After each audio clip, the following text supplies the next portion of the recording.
All right, guys, so I don't know how many of you have been following this, but this is really something here that we have to talk about. DeepSeek tech wipeout erases more than $1 trillion in market cap as AI panic grips Wall Street. So DeepSeek, for those of you who don't know, it's basically China's version of artificial intelligence, right? And what people found out is everybody in the U.S. thought that China was 2 or 3 years behind the U.S. vis-a-vis AI.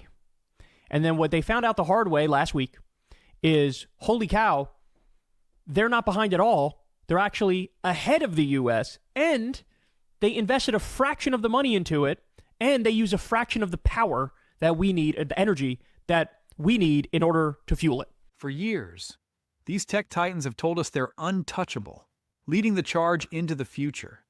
But one app, DeepSeek, from China, has exposed just how fragile their empire really is. And while they've been gloating about dominance, they've ignored the competition brewing overseas. This isn't just a bad day for Wall Street, it's a full-blown wake-up call. So basically, like, rude awakening, slap in the face, and all these big tech bros here were like, oh, damn, yikes, not good, right? So what happened is some air started coming out of the big tech bubble, the AI bubble.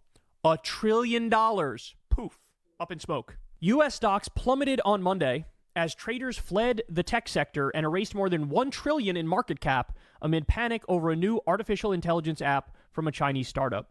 The S&P 500 nearly 1.5% lower, while the tech-heavy NASDAQ composite had shed more than 3% by the end of the day. The worst damage was done to shares of major chip firms. NVIDIA plunged almost 17%. The decline erased $589 billion from its market value and marked the worst ever single-day loss of market cap in history. By the way, I should also point out, China's AI is open source. The chip giant's stock rout caused it to lose the status as most valuable company in the world, with its $2.9 trillion market cap overtaken by Apple, which managed to rise 3% during the day to hit a market cap of $3.45 trillion. Shares of other chip makers, including Broadcom and Taiwan Semiconductor Manufacturing Company, also saw dramatic declines, falling 17% and 13% respectively. Now, I should also point out, at the same time, Trump comes out and announces, we're going to do tariffs on chips from Taiwan. I mean, just adding fuel to the fire of the massive market downturn. All right, let's keep going. DeepSeek, a new AI app from a startup in China, roiled stock futures over the weekend after the AI model was said to outperform OpenAI's ChatGPT in several tests. The losses gathered momentum after DeepSeek became the most downloaded app on Apple's App Store in the U.S. on Monday. Jesus Christ. Other Magnificent 7 stocks, those are like the 7 big tech stocks that make up like 35% of the market. Other Magnificent 7 stocks also posted steep losses. Microsoft dropped 2%, Alphabet lost 4%. Meanwhile, Oracle shares dropped nearly 14%. Reversing its rally last week after President Trump announced a $500 billion deal involving the software giant to create more AI infrastructure. SoftBank, which was also part of the deal, fell 8% during trading hours in Tokyo. We think investors should take the innovation from China seriously, as it puts into question whether the current pace of CapEx spend technology upgrades is necessary. Commentary from U.S. hyperscalers will be key this week to see if they remain aggressive with AI spending. Let me break this down in simple terms for you, right?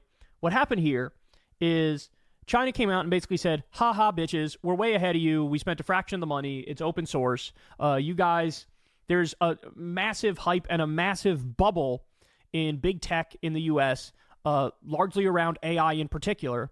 And whoops, you've already been defeated. And so what happened? The hype bubble is kind of bursting. Now, what often happens in these scenarios is buying the dip, basically, right? So, the numbers go down, and then other investors rush in and say, hey, we'll buy it now because it bottomed out a little bit. We think it's going to go back up, right? So this is not necessarily going to be the big crash. We don't know if it's going to be the big crash, right? But definitely tune in to Crystal Kyle and Friends up this week, right? Drops Friday for the Substack members, drops Saturday for everybody, the audio version. I'm going to be talking to Ben Norton because Ben Norton did a phenomenal segment basically on this, and his channel is Geopolitical Economy Report. Go check out this video. It's titled something like the U.S. is in the biggest economic bubble in history. And basically the case that he makes is, if you look at some of this data, we are in a much worse scenario, much worse situation than we were in 1929 before the stock market crash and the Great Depression. This is the argument he makes. Effectively, we have massive irrational hype that goes to big tech, that goes to AI, and eventually the bubble's going to burst, right? And there's a lot of evidence that a lot of people know the crash is coming. There's a lot of billionaire oligarchs, a lot of robber barons have slowly but surely been cashing out some of their stock in their various companies. Hey, listen, let me sell a little 12 billion here, a little 35 billion here, because they know, we're witnessing irrational exuberance, I believe the term was, and the party is not going to last forever. You literally have the MAGA types showing pictures of inauguration with all of them at a party wearing suits and ties and drinking and shit, and they're saying stuff like, the Roaring 20s are back. What happened after the Roaring 20s? The stock market crash and the Great Depression. The stock market crash was 1929, and then we got the Great Depression. And I'm telling you, there are many signs that we're heading towards something very similar. The hype bubble is popping, folks. Big tech convinced investors that AI was the next gold rush, but when a smarter, cheaper competitor emerged, the cracks in their foundation were laid bare. What's worse, the billionaires saw this coming. They've been quietly cashing out while you're left to watch your retirement and investments evaporate. This isn't innovation. It's manipulation at its finest. And here's the crazy thing. When the stock market does well, really that's an indicator of how the wealthy are doing, right? It proves, the wealthy are really thriving, top 1%, top 5%. You've heard the numbers on how much more they own of the stock. But when the stock market goes south, yes, the wealthy people lose some of their money, but that hurts everybody else, because everybody else's wealth is dependent on basically these robber baron oligarchs. Our wealth is very dependent on them. And also people have a lot of investments for, say, their 401k with their retirement saving and shit like that. So in other words, when the stock market does well, you don't get the benefits. But when the stock market does poorly, you do get hurt. And that's what we're looking at now. We're looking at a situation like that upcoming very soon. And then the fear is, well, what's going to happen from there? Is the government going to rush in, do austerity for you, but socialism for the rich, reinflate the bubble, bring us right back to, basically like a 2009 type reaction with the stimulus package during the Great Recession? Is that what's going to happen? I don't know what's going to happen, but this is not pretty, bro. This is not pretty. And this can end very, very badly, especially now that the billionaire robber baron oligarchs have snuggled up to Trump. They're trying to backstop crypto, which basically means crypto is going to be bailed out by taxpayers, so the tech oligarchs will make money on that end. The $500 billion AI investment thing, which again is basically a guarantee from Trump. The billionaire oligarchs are going to be bailed out on that front too. He's besties with Elon Musk and besties with all the robber barons were next to him on stage during the inauguration. In the event of another market crash, what do you think is going to happen?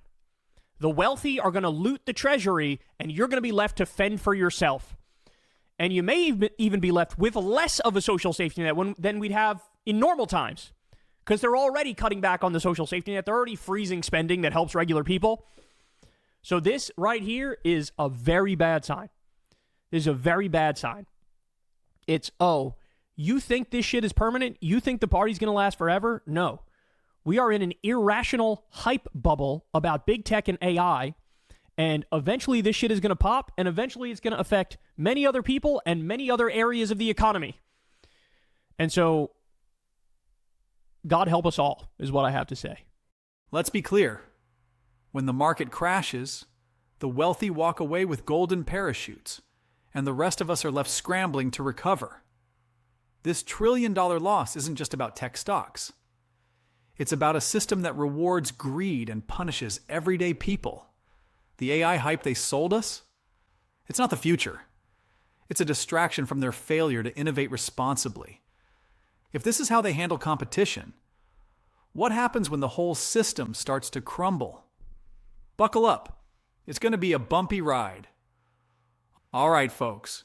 If you made it this far, You're clearly as fired up about this as I am. This trillion-dollar meltdown in big tech isn't just a headline. It's a wake-up call we all need to pay attention to.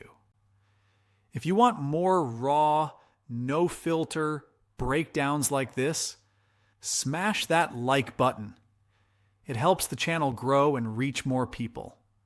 And don't stop there.